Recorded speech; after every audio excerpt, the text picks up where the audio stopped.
Hello, how's everybody doing out there? I wanted to talk about how some of our systems seem to be failing us. We don't seem to be using our justice system to pursue justice very well anymore. We Our government doesn't seem to respect us, even though we are supposed to be the government. So we need to look at leadership. But let's start with in an execution that happened last night in Missouri. So a person who had been convicted, I'm not sure what of, but anyway, he had been convicted and given the death penalty. But this was quite a while ago. I guess he's been in prison for a while. But at this point, both the prosecutors and the victim's family asked that the case should be reopened. I guess some new evidence has turned up, and seems like there were some procedural issues that didn't go right in the original case. So, why do we follow the letter of the procedural law, even to the point of killing somebody, when it's not at all clear that justice is going to be served by that? So to put the following the procedures above the life of a human being is to have your values completely wrong. That is just not right. Of course, I don't believe in the death penalty anyway. I think that is wrong in the first place. But even if you do have the death penalty, if your state does have the death penalty, then you should be very, very careful before you put somebody to death. And you should have exhausted all other possibilities. So I just feel like we have become callous to human life when it comes to the justice system. We think of our laws, our system, something so special, something that almost we have to worship above the welfare of the people in that system, the people who have presumably done something wrong, but all the people who are involved. Because I'm sure there are many judges, for instance, who don't want to give somebody a 7-year sentence just because for something they've done, which they feel is way beyond what they should be getting, just because there's a mandatory minimum for that particular crime. So we need to stop and think about our justice system. We clearly need to stop and think about our policing in this country. It has become extremely violent.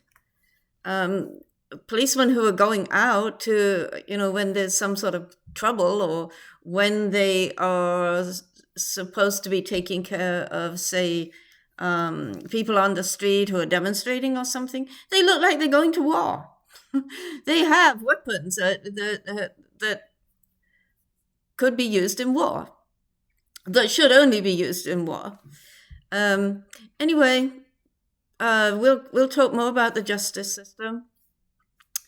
But there are other cases too. I just read this book, which is actually only out fairly recently, Inside the Pentagon's Hunt for UFOs, Imminent, by Luis Elizondo.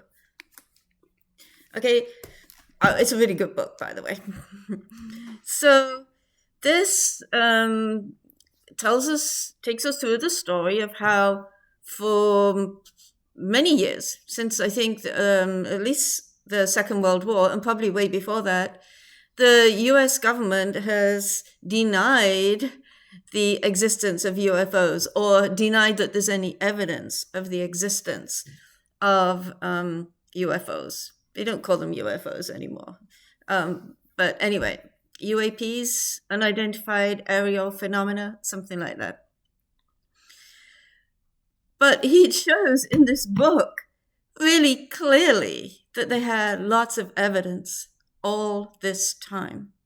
that most people who are in the military in some form, in pilots or people at sea, they have regular encounters with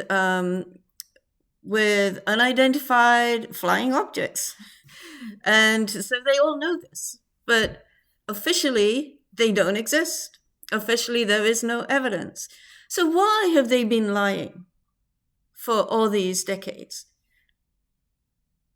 If you're interested, you could actually go see a 60 Minutes episode. It was May 2021.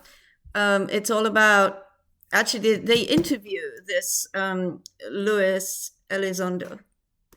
And they also interview several people who have encounters with these unidentified craft. So it turns out that not only have there been unidentified craft, but some of them have actually crashed, and there have been non-humans in them who've died, presumably in a crash. So it just seems that the government, this isn't like necessarily the president and Congress and the Senate, right? This is various departments in the Pentagon, for example. So it seems like they don't even necessarily brief the president or the Congress, because they feel like these people come and go. And so they don't feel like obliged to share any data with them unless they specifically ask for it. And why would they ask for it if they have been told all along that there is no evidence for them? So we need a really, really big shakeup in leadership. In this book also, he explains that he had certain information that he wanted to take to his boss, but he didn't take it because he felt that his boss was very concerned about the chain of command, establishing a strict chain of command. But so he didn't actually take this evidence that he had. And therefore, it actually took him years to get this stuff out. And it wasn't just him. There was a whole group of people who were dedicated to actually letting us know what's really going on.